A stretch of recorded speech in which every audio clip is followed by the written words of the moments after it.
Fala galera, tudo bem? Eu sou o professor Léo de Geografia e estamos hoje aqui reunidos para fazer uma breve complementação sobre as aulas 49 a 52 que tratam dos problemas socioambientais urbanos.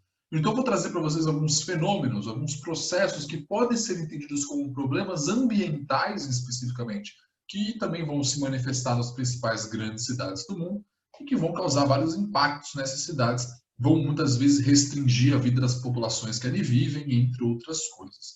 Para começo de conversa, vamos falar um pouquinho sobre as ilhas de calor. Aqui temos, na verdade, um fenômeno microclimático, em que você tem, em algumas áreas das cidades, formação de localidades ali com as médias térmicas um pouquinho mais elevadas do que em comparação às demais partes daquela cidade. Isso tem muito a ver com a retirada de áreas verdes e com um excesso de pavimentação, muitas vezes um excessivo número de automóveis, prédios espelhados, entre outros tipos de aspectos que estão associados a essa ampliação da temperatura média. Veja só, trata-se de um problema que está diretamente relacionado à maneira com que a ocupação do espaço ocorre. Então é um processo que pode ser muitas vezes limitado caso seja feita uma adequada consideração ao plantio de áreas verdes, a redução das superfícies que vão absorver o calor de modo muito eficiente. Então, é uma questão especificamente microclimática. As ilhas de calor elas estão especialmente concentradas nas localidades mais centrais das grandes cidades, locais em que você tem uma taxa de urbanização muitas vezes muito maior do que nas regiões mais periféricas, nas regiões mais afastadas dessa porção central. Então, na cidade de São Paulo, por exemplo, você pegar a localidade aqui em que você tem uma menor distribuição da vegetação, você tem justamente ali uma temperatura muito mais elevada do que você tem, por exemplo, nas localidades mais distantes, nas regiões mais periféricas. Então, se você faz uma comparação da região aqui do centro, um pouco mais ali para a zona leste, próxima ali à marginal Tietê, dessa região, comparando com a região aqui no extremo sul, na região de Parelheiros, Marcilac, você vai ver uma diferença gritante da temperatura média. A depender do dia que você está considerando, essa temperatura ela chega a uma variação de próximo ali a 10, 12, até 15 graus de temperatura, a depender da região que você esteja comparando e da temperatura média daquele dia que você também esteja levando em consideração. Então veja só, as ilhas de calor elas são justamente um fenômeno induzido pela maneira com que a ocupação do espaço, pela maneira com que o processo de urbanização ocorre. E tem muito a ver com dois parâmetros físicos que nós utilizamos nessa discussão sobre temperatura, que são as condições associadas ao albedo, que diz respeito à capacidade de reflexão ou de absorção do calor por parte da superfície. Então, quanto maior o albedo, maior a reflexão, menor a absorção do calor. Então, quando você coloca superfícies de baixo albedo, isso acaba acontecendo. E também tem a ver com calor específico, a velocidade com que as superfícies vão absorver, reter ou eventualmente dissipar o calor, a incidência com que esse processo ocorre. Isso também vai contribuir para que esse fenômeno das ilhas de calor se manifeste. Então, ilhas de calor é um fenômeno tipicamente associado às grandes cidades, às regiões centrais, Os automóveis muitas vezes também vão contribuir para esse processo, porque eles vão liberar gases que vão permitir que esse calor se mantenha ali armazenado. Os prédios espelhados muitas vezes vão contribuir para que aquele calor permaneça ali circulando, para que ele não seja efetivamente dissipado para a atmosfera. Então, é um conjunto ali de alterações no espaço que leva à formação disso que nós chamamos de ilhas de calor. Bom, falando de mais um aqui aspecto, mais um problema ambiental, podemos falar agora da inversão térmica.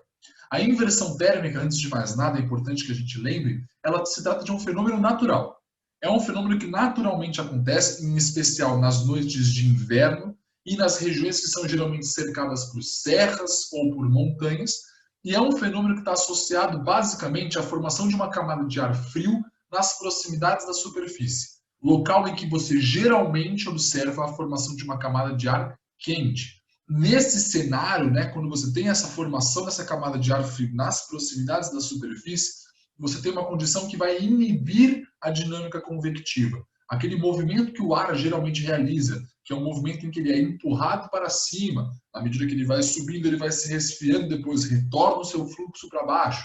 É aquela dinâmica cíclica em que o ar quente sobe, o ar frio desce. Esse é o processo que a gente chama de dinâmica convectiva.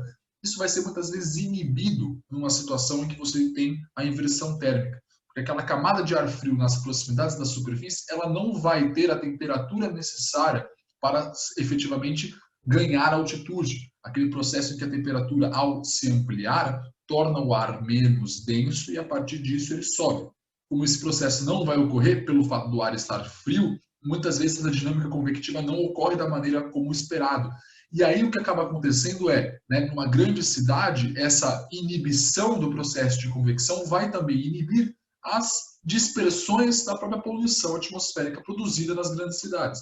Então, muitas vezes, né, quando o fenômeno da inversão térmica ocorre numa grande cidade, como é o caso, por exemplo, da cidade de São Paulo, que é um local muito sujeito a esse tipo de processo também, é inevitável você observar ali uma ampliação, né, da concentração de poluentes, o que muitas vezes agrava o quadro de doenças respiratórias. Então, eu, por exemplo, que tenho uma bela de uma rinite, eu sofro muito com esse tipo de problema. Dá para perceber, né, quando o ar está mais seco, o ar está mais carregado, você sente uma certa dificuldade na respiração. Pessoas que têm problemas respiratórios acabam sentindo isso mais facilmente. Mas vale ressaltar novamente, a inversão térmica, por si só, é um fenômeno natural. Por si só, ela não ocasiona problemas. O problema associado a ela se dá no caso em que ela se manifesta em regiões muito poluídas. E aí essa dissipação dos poluentes vai ser dificultada e por conta disso é que você tem ali, de fato, um problema respiratório, um problema de saúde, geralmente. Então, veja só, temos aqui uma representação, né? Como ocorreria num fluxo normal, o ar quente próximo à superfície, na medida que você vai se afastando, esse ar vai se resfriando, e aí você vai tendo, através dessa dinâmica convectiva, uma dispersão dos poluentes. A poluição não fica totalmente concentrada nas proximidades da superfície. Na ocasião em que ocorre a inversão térmica, você tem a inversão justamente pela chegada dessa camada de ar frio. Essa camada de ar frio, ela vai impedir que o fenômeno de convecção se manifeste, fazendo, portanto, com que essa poluição ali se concentre. Então, uma representação disso, né? Temos aqui uma representação dessa condição, né? Você consegue observar como tem uma pluma ali de poluição acumulada, né, nas proximidades da superfície, e dá para observar como essa poluição não consegue se dispersar em razão justamente desse fenômeno que vai inibir o processo de convecção. Certo? Então, inversão térmica, lembrem sempre, é um fenômeno natural. O problema associado é quando isso ocorre numa grande cidade, e aí sim você vai ter essa impossibilidade da dispersão mais efetiva dos poluentes. Bom, mais um problema ambiental do qual trataremos aqui são as chuvas ácidas. As chuvas ácidas são um fenômeno tipicamente também urbano, tipicamente associado às grandes cidades, em que você tem a reação dos poluentes liberados pela queima dos combustíveis fósseis, pelos processos ambientais, entre outros fatores, ao vapor d'água que se encontra na atmosfera, nas nuvens. E nesse processo, nesse contato, nessa interação e reação química desses gases poluentes com a umidade que está presente na atmosfera, você tem a formação de ácidos, né? Então você vai ter, por exemplo, a liberação de um dióxido de enxofre, de um dióxido de nitrogênio, do próprio dióxido de carbono, e a interação desses poluentes com a água que está presente nas nuvens da atmosfera vai formar gases, vai formar ácidos de intensidade considerável, né? São ácidos que têm uma intensidade ali, que tem uma capacidade corrosiva bem considerável. E nesse sentido você vai ter como principais danos associados, como principais consequências, danos materiais às construções. Então, por exemplo, quando uma construção ela é feita de algum material que eventualmente vai ser mais facilmente corroído,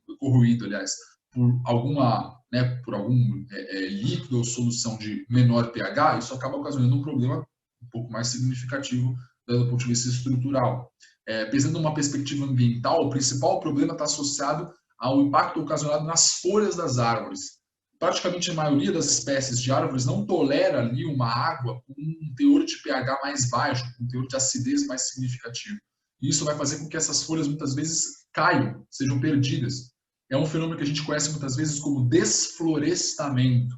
Você não tem efetivamente um desmatamento, você não tem a retirada da vegetação, você tem a perda das folhas da vegetação como resultado desse processo que a gente conhece como chuva ácida.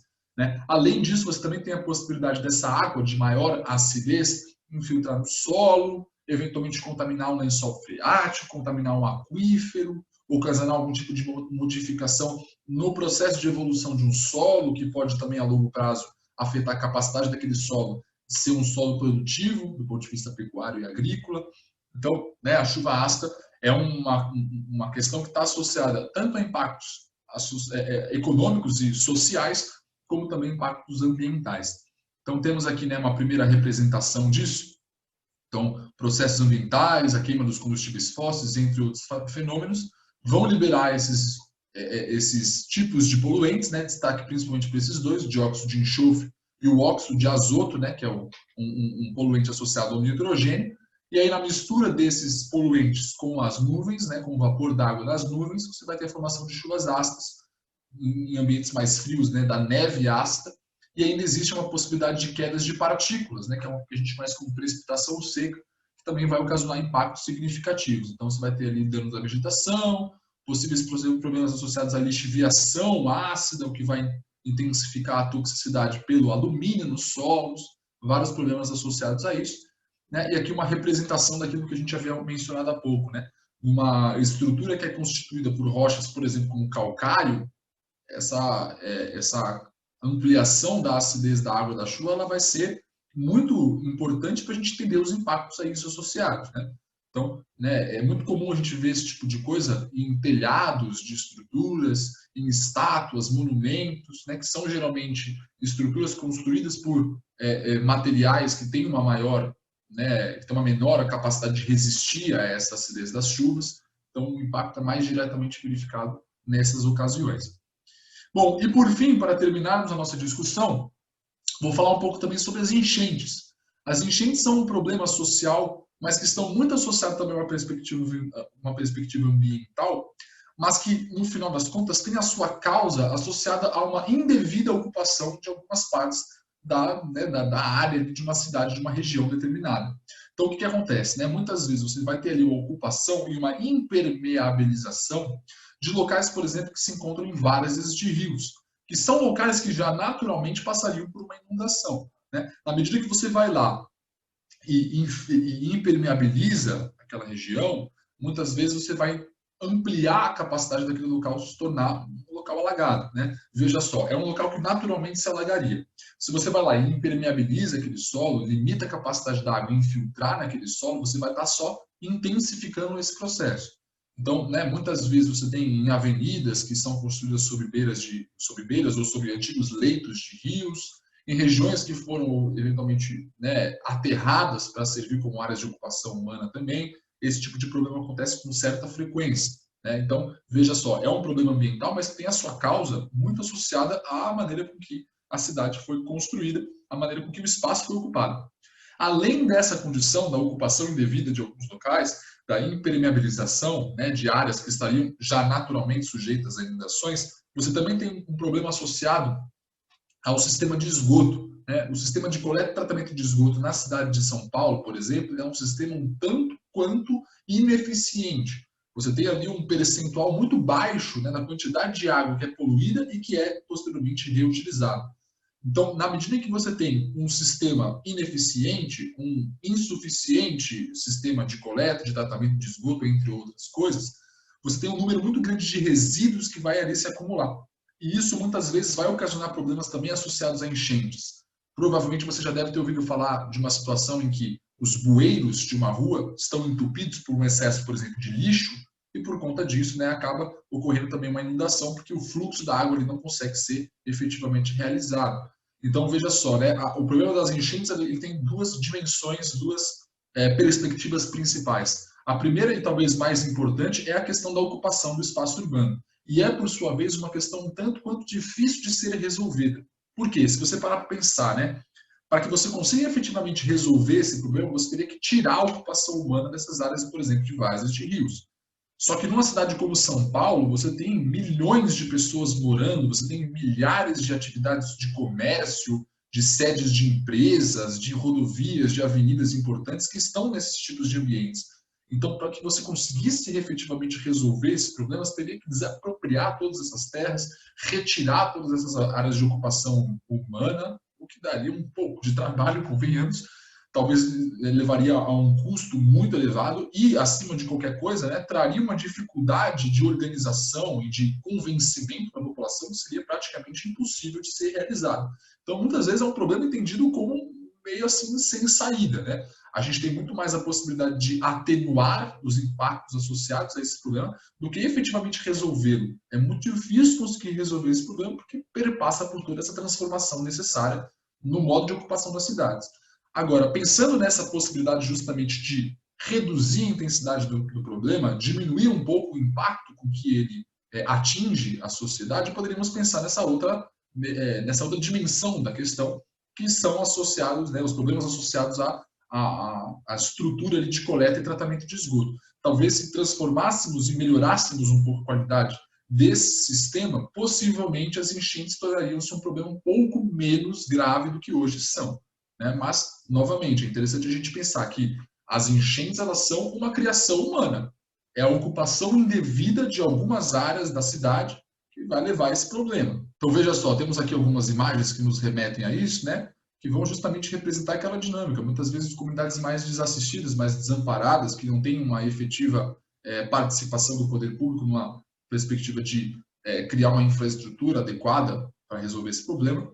Então, é um problema que muitas vezes atinge mais diretamente as comunidades de baixa renda, as comunidades carentes, nas grandes cidades como é a cidade de São Paulo. E é isso aí, minha gente. Vou ficando por aqui. Espero que vocês tenham gostado, aproveitado a nossa aula.